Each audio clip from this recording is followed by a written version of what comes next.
The sun was a warm, comforting hand on Leo's back as he finally dropped his pack. Days of trails, of winding ascents and weary descents had led him here to a place unlisted on any map he owned, a vibrant secret tucked away in a quiet valley. Before him, an ocean of wildflowers swayed gently, a riot of purples, golds, and fiery reds blurring into an impressionist painting. It was a sight that coaxed a sigh of pure contentment from his lungs. He chose a patch near a cluster of tall, slender bluebells, their bell-shaped heads nodding in a silent greeting.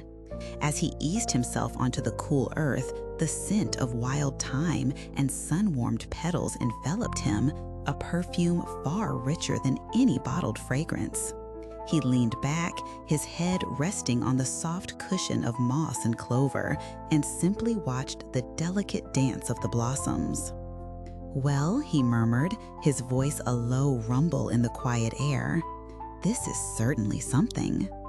He hadn't intended to speak aloud, but the beauty demanded a vocal response, however small. And then he noticed it. Not a shift in the wind, for the air was still, nor a trick of the light. But the bluebells, the very ones he had chosen to lean against, seemed to lean in just a fraction of an inch further. Their slender stalks, almost imperceptibly, angled themselves more directly towards him. Leo blinked. It must have been his imagination, a tired mind playing tricks. He chuckled softly to himself. "You're a friendly bunch, aren't you?" he tried again, a little louder this time, a playful note in his voice. And again, the subtle, collective tilt. This time, it wasn't just the bluebells. A patch of crimson poppies nearby, their petals like crumpled silk, seemed to flutter and turn, their faces seeking his. A shiver, not of cold, but of something ancient and unexplainable, traced its way down his spine. It was as if the field itself was listening. He sat up straighter, his tiredness momentarily forgotten. His gaze swept across the vibrant tapestry before him. "You know," he began, his voice dropping to a conversational murmur, as if addressing a dear friend, "I've been on the move for days, just walking, trying to untangle some knots in my head, I suppose." He paused, gathering his thoughts, feeling an inexplicable pull to share more. Life gets so complicated, doesn't it? So many expectations, so many paths you think you're supposed to take. As he spoke, he noticed the subtle, living response. More flowers further out seemed to shift, their vibrant heads turning, orienting themselves towards the source of his voice. It was like a slow, silent wave rippling through the field, each bloom a tiny antenna absorbing his words. It wasn't a dramatic, instantaneous movement, but a gradual, deliberate inclination, as if each individual flower was making a conscious effort to attend. He found himself telling them about his work, about a recent disappointment that had spurred this unplanned journey, about the quiet yearning he had for simplicity. He spoke of his childhood, of forgotten dreams, of the surprising peace he found in the solitude of the wilderness. He spoke for what felt like an hour, perhaps more, and the wildflowers remained his rapt audience, their vibrant faces perpetually inclined towards him. In return, he felt a peculiar sense of calm, a lightness he hadn't experienced in years. It was a feeling of utterly heard, without judgment or interruption, by an ancient, silent presence. As the sun began its slow descent, painting the sky in hues of orange and soft purple, Leo realized he was hungry. He prepared a simple meal, a rehydrated dinner, still feeling the quiet companionship of the field. The air cooled, and a gentle breeze whispered through the blossoms, a final tender caress. He set up his small tent nearby, close enough to the field to still feel its energy, but far enough to give it space. He crawled into his sleeping bag, the subtle scent of wildflowers still clinging to his clothes, to his very skin. He closed his eyes, his mind wonderfully clear, utterly devoid of the usual anxieties that often plagued his nights. He thought of the field, of the way the flowers had leaned towards him, and a small, private smile touched his lips. He drifted into a deep, dreamless sleep, or so he thought. The dream came without a prelude, without the usual hazy transition.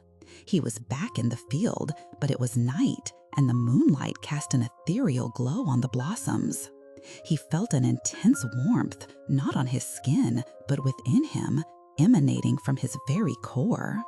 He opened his mouth to speak, to share more of his quiet musings, but no sound emerged. Instead, he felt a strange, fibrous pressure. Something was growing. From his throat, a network of slender, earthy roots began to unfurl, not painfully, but with an insistent, natural progression. They branched and extended, a delicate, intricate system, searching, reaching. He could feel the texture of them against his tongue, the faint, mineral taste of soil. It was startling, yet not frightening. It was organic, inevitable. And then, accompanying the roots, came the petals. Soft, silken, vibrant hues of blue and gold and crimson began to bloom on his tongue, unfurling from the roots like fragile new leaves. They were impossibly delicate, yet undeniably real. He tasted the sweetness of nectar, the subtle bitterness of a freshly opened bud, the pure, unadulterated essence of the wildflower field. His mouth was not his own. It was a living garden, a silent testament to the earth's profound generosity. He was no longer just a speaker. He was a living vessel, a part of the blossoming world, his inner landscape mirroring the one he had encountered. He woke with a gasp, the taste of earth and petals lingering on his tongue, a phantom sensation that felt utterly real. The tent flap was open, letting in the first gray light of dawn. He touched his tongue tentatively, then ran a hand over his mouth. Nothing, just the familiar feel of his own skin. Yet the memory of the dream was vivid, sharper than any dream he'd ever had. Roots in his mouth, petals on his tongue. He lay there for a long time, watching the light strengthening, listening to the first bird song. The dream wasn't a nightmare. It felt meaningful. It felt like a completion. It felt like the flowers had not just listened, but had somehow responded, planting a part of themselves within him. As he packed his gear, the world seemed to have shifted. The wildflowers in the soft morning light looked even more vibrant, more alive. He felt a profound sense of connection, not just to this specific field, but to the entire living tapestry of the earth. He understood, in a way he never had before, that listening was not a passive act, but an active engagement, a two-way street. When we truly open ourselves to the natural world, it has a way of blooming within us, transforming our perception, making us a part of its silent, ancient conversation. He took one last look at the field, a silent farewell.